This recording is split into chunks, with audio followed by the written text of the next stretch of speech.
প্রিয় উপস্থিতি, বৈষম্যবিরোধী ছাত্র আন্দোলন নেতৃত্বে জুলাই গণঅভ্যুত্থান সংগঠিত হয়েছিল।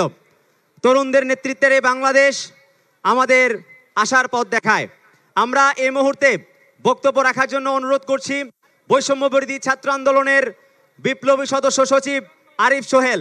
বক্তব্য রাখবেন আরিফ সোহেল। উপস্থিত ছাত্র জনতা, বিভিন্ন রাজনৈতিক সামাজিক সংগঠন, সম্মানিত কূটনীতিবিদ, পেশাজীবী, কৃষক, শ্রমিক, বাংলাদেশের আপামর জনগণ, যারা আজ নতুন একটি সূচনা লগ্নের সাক্ষী হতে এই ঐতিহাসিক মুহূর্তে মানিক মিয়া এভিনিউতে জড়ো হয়েছেন, আপনাদের সকলকে আমাদের পক্ষ থেকে জানাচ্ছি বিপ্লবী সালাম ও শুভেচ্ছা। আসসালামু আলাইকুম। প্রিয় ভাই ও বোনেরা, এক ঐতিহাসিক সংগ্রামের মধ্য দিয়ে 2024 5ই আগস্ট বাংলাদেশের ছাত্র জনতা যুগেরও অধিক ধরে চেপে বসা ফ্যাসিবাদী আওয়ামী শাসনকে উৎখাত করে এক ঐতিহাসিক যাত্রার সূচনা করেছে। আপনারা জানেন, আমাদের এই পূর্ববঙ্গ ঐতিহাসিকভাবেই বিদ্রোহ এবং বিপ্লবের অঞ্চল। ঔপনিবেশিক শাসনের সময়কাল থেকে শুরু করে বারবার আমাদের দেশের কৃষক, শ্রমিক, ছাত্র জনতাকে শাসন শোষণ করার নয়া বন্দোবস্ত কায়েম করা হয়েছে। কিন্তু আমাদের জনগণ কখনো মাথা নত করে নাই। তারা বারবার জেগে উঠেছেন। 1857-তে জেগে উঠেছেন, 1947-এ জেগে উঠেছেন, 71-এ জেগে উঠেছেন, 90-এ জেগে উঠেছেন। সংগ্রামী ছাত্র জনতা প্রতিটি লড়াইয়ের মধ্য দিয়ে আমাদের জাতীয় সত্তার বিকাশ ঘটেছে। ঐতিহাসিকভাবে এই বদ্বীপে সারা বিশ্ব থেকে নানা মতের, নানা পথের, ধর্ম, বর্ণ, গোত্রের মানুষ এসে মিলিত হয়েছে। সুজলা সুফলা শস্য শ্যামলা বাংলায় হাজারো চিন্তা, হাজারো পথ মতের সম্মিলন ঘটেছে। সারা বিশ্বের কাছে অর্থনৈতিক সমৃদ্ধি, সাংস্কৃতিক বৈচিত্র্য এবং সম্প্রীতিময় সমাজের এক উদাহরণ এই পূর্ববঙ্গ। এই জন্যই বারবার এই অঞ্চলের ওপরে বৈদেশিক পাশবিক শক্তির লোলুপ দৃষ্টি পড়েছে। আমরা ব্রিটিশ শাসন মোকাবেলা করেছি, আমরা বিদেশি পশ্চিমা পাকিস্তানি শাসন মোকাবেলা করেছি, তারপর আমরা এ দেশীয় ভাষায় কথা বলে এই দেশীয় মানুষের মতো দেখতে কিন্তু ওই বৈদেশিক শক্তির এজেন্টদের মোকাবেলাও করেছি। এই ঐতিহাসিক যাত্রাতে বারবার পশ্চিম দিক থেকে ধেয়ে আসা আগ্রাসী শক্তির বিরুদ্ধে বাংলাদেশের কৃষক, শ্রমিক জনতা প্রতিরোধ গড়ে তুলেছে। নিজেদের স্বাধীনতা ও স্বকীয়তা আমরা কোনোদিন বিলাই দেই নাই। তারই ধারাবাহিকতায় 2024 বাংলাদেশের স্বাধীনতার পর থেকে এই অঞ্চলে বাংলার নিজস্ব অর্থনীতি, নিজস্ব সমাজ, সংস্কৃতি এবং সভ্যতার বিকাশের পথে যে বৈদেশিক আধিপত্যবাদ বাধা হয়ে দাঁড়িয়েছিল, বৈদেশিক আধিপত্যবাদের যে এজেন্টরা আমাদের ওপর চেপে বসেছিল, জনগণকে সাথে নিয়ে ধর্ম, বর্ণ, মত, পথের বিভেদের ঊর্ধ্বে ওঠে জনগণ হিসেবে আবির্ভূত হয়ে আগস্টে আমরা সেই দানবকে তাড়িয়ে দিয়েছি। সুপ্রিয় ছাত্র জনতা, আমাদের এই সংগ্রামে অনেক রক্তক্ষয় হয়েছে। আমাদের হাজারো ভাই বোন এখনো হাসপাতালে বিছানায় কাতরাচ্ছেন।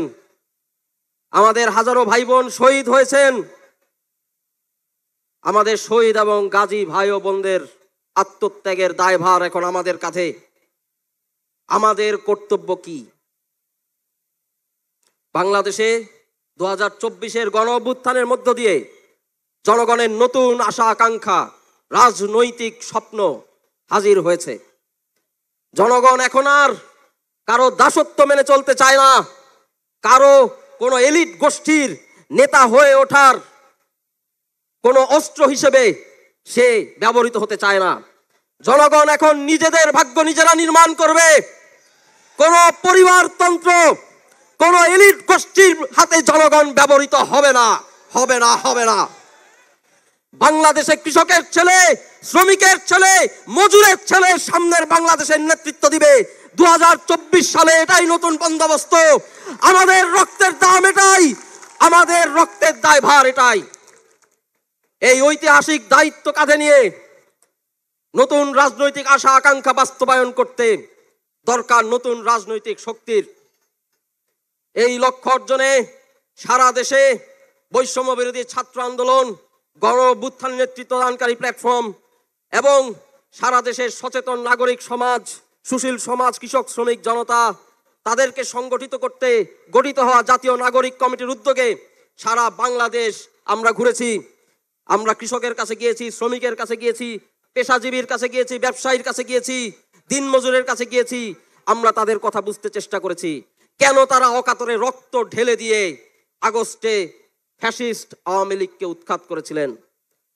তাদের আকাঙ্ক্ষার উপর ভিত্তি করে, কোন এলিট গোষ্ঠীর ইচ্ছায় নয়, কোন সুনির্দিষ্ট একটি মহলের মাথা থেকে হঠাৎ করে বের হয়ে আসা অলিক কোন কল্পনা থেকে নয়, বরং জনগণের আশা ও আকাঙ্ক্ষা থেকে আজকে এই নতুন রাজনৈতিক দলের উত্থান ঘটতে যাচ্ছে। জনগণের আশা ও আকাঙ্ক্ষা এমন একটি রাষ্ট্র যে রাষ্ট্র বহির্বিশ্বে মাথা উঁচু করে দাঁড়াবে। আমাদের দেশের ছাত্ররা, আমাদের দেশের ছাত্র জনতা সারা বিশ্বে প্রযুক্তির দিক থেকে, ব্যবসা বাণিজ্যের দিক থেকে, অর্থনীতিতে নেতৃত্ব দেবেন। সস্তা শ্রমের একটা বাজার হিসেবে, মনুষ্য জীবনের একটা বাজার হিসেবে বাংলাদেশ ব্যবহৃত হবে না।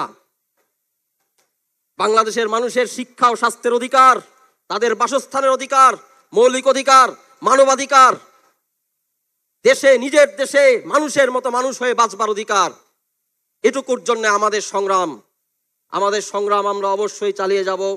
3রা আগস্ট যে এক দফা ঘোষিত হয়েছিল, নাহিদ ইসলাম তার মুখ থেকে ফ্যাসিবাদী বন্দোবস্তের বিলোপ এবং নয়া রাজনৈতিক বন্দোবস্ত, এই এক দফা শুনে 3রা আগস্ট লাখ লাখ জনতা যারা মাঠে ছিলেন, এই এক দফাকে তারা অনুমোদন দিয়েছেন।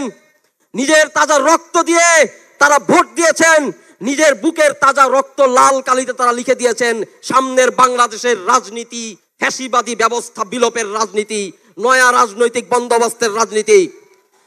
24-এর গণ অভ্যুত্থানের মধ্য দিয়ে অর্পিত এই ঐতিহাসিক দায়িত্ব পালনে আমাদের রাজনৈতিক দল আজকে আবির্ভূত হতে যাচ্ছে। আপনাদের সকলকে আমরা পাশে চাই। এই লড়াই চলবে, এই লড়াই আমাদের জিততে হবে। সারা বিশ্বের নিপীড়িত জনতা আমাদের দিকে তাকিয়ে আছে। সারা বিশ্বকে নেতৃত্ব দেওয়ার জন্য বাংলাদেশ আজ প্রস্তুত। বাংলাদেশের সিটিজেন পার্টি আজ প্রস্তুত। ইনকিলাব জিন্দাবাদ।